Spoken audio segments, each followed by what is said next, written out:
Hello, I'm Rocket and welcome to my channel. PA finally dropped the Magnus skill for Scholar. So in this video we're going to learn everything about the skill. We're also going to address the hammer spin nerf and some combos I created to counter that. And then towards the end we're going to have some tips and tricks that you want to see because you've been using Scholar wrong this whole time. So let's get into it.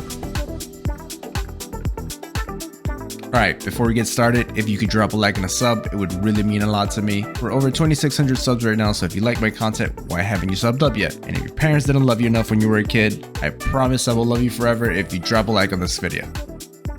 Alright, let's start off with her Magnus skill. The skill is one of the strongest skills within Kit. As you compare it to these other skills, you can tell it's already way up there. It has a great size on the AoE, it's great as a finisher or a range poke close gap. The first way to use the skill is a flow at a home run. You just keep on holding the home run skill, so down LMB. Also note that while using it from home run, if you change the camera angle, you can teleport to a different direction. Okay, next up is the Q warp into the Magnus. I would recommend using it this way. Not only is it faster, but you also stay protected the whole time. If you notice, when she throws a Q warp, you automatically stay in SA throughout the whole animation into some iframes. It's just a great way to do some protected damage. Note for the QQ warp, there's a really small window to make the animation work. You have to be quick with it. If you take too long, she will do nothing or she'll warp forward with a different skill. Another good note, if you use a Q warp Magnus skill, you can Q warp after the Magnus skill to reposition. Here's one important tidbit. If you use the home run flow too close, this skill will not work. You need a little bit of gap to use a home run. The way to fix it is by using the QQ warp flow instead. Okay, so here's the way I want to use this skill. Let's say that's a down target over there. I want to throw it into the back of my combos, but I also want to use it as a finisher when I see down targets because we could use this as a range poke to engage quickly and finish off that down target. Okay, let's get into some combos. But real quick, if this is one of the first videos you're watching of mine for PvP and you're trying to learn the class, please go to the Scholar Ultimate PvP guide. That's a lot more beginner friendly. All of these combos are going to be advanced, and this is meant to be an addition to the back end of that video. Alright, this first combo is the one that I'm using to replace my current Nodewar combo. We have the hammer spin up at the front with the BSR to give us more sustain once we jump first into the ball, and we have the finisher in the back end with the re-CC option of the hammer smash. So let's break it down step by step. Up at the front, after you land with the spacebar, you want to go into hammer spin BSR. So you want to use Shift C, and then like half a second later press that R&B to activate it. If you activate it together, Shift C and R&B, sometimes you might get infinite power instead, which we don't want that. Alright, after hammer spin BSR, we're going into hammer smash cancel. You want to cancel the hammer smash second hit. If you don't cancel the hammer smash second hit, you have to go directly into home run to get the re-CC, and you're skipping the C swap and the infinite power, so you're losing damage. Alright, note that if you're doing this combo slowly, you won't be able to get to that down smash. You gotta be quick for the combo to work. So this is why I said that this combo is more advanced. After you get out the infinite power, you're going directly into home run, and then we're using the QQ warp into the Magnus flow.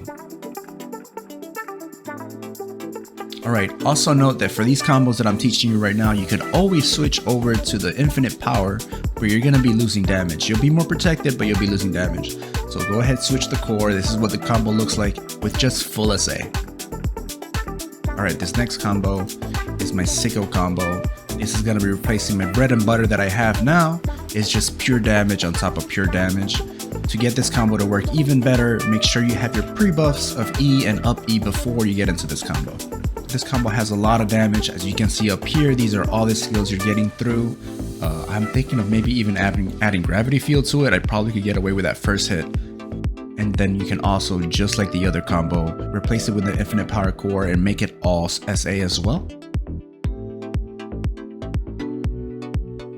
Alright, for the tips and tricks section, shout out to my boy Unique. We were doing some tests Saturday morning and we found some interesting results. First up, for Giant Leap, the BSR version does so much more damage.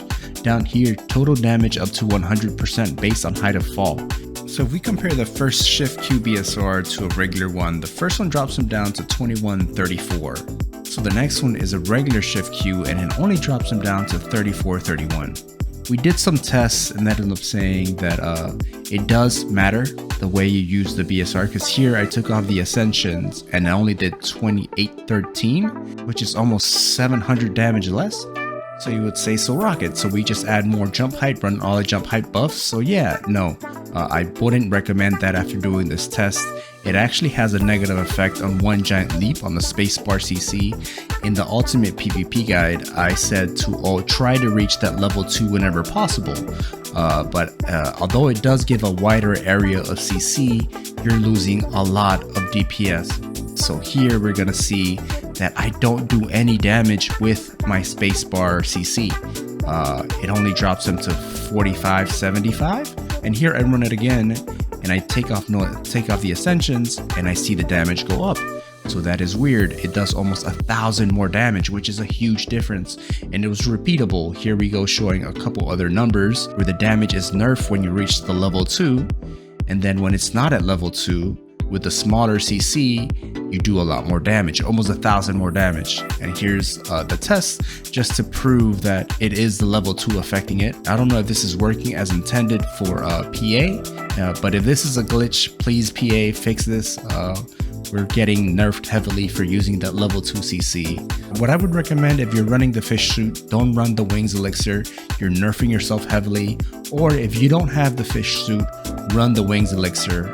But what you cannot do is run the fish costume and the wings at the same time. If not, you will get the level 2 every time you press spacebar. Another interesting bit that Unique taught me that I didn't know is that hammer throw CCs through forward guard. So here we're gonna see me get CC'd, but there is a catch. If you're too close, it will not CC. You have to have a certain distance away from the opponent so it does CC. So make sure you have that gap between you and your opponent, and then you can follow up with that spacebar. All right, up next is my favorite way to go for grabs. I like to backwards iframe into a grab. It gives you a good time to kind of vary and aim where you're gonna go. So if your opponent gets close, you have that range grab available. If you go ahead and miss your grab, just immediately press C and cancel the animation so you can reposition yourself in SA. Another neat way I like to go for grabs is to go QQ warp into grab. It actually creates a little bit of latency issues where if your opponent doesn't have good ping, you can grab them and they won't be able to get away. Real quick, I'm gonna go over my add-ons, pause the screen if you wanna see them, but by now you should be able to do your own add-ons. Take these as a template and then play with them as you will and kind of make them your own. Okay guys, that's it. You made it to the end of the video. You graduated from the PvP Academy for Scholar. After this moment, there's nothing else I can teach you about this class. We kind of ran everything as best I could.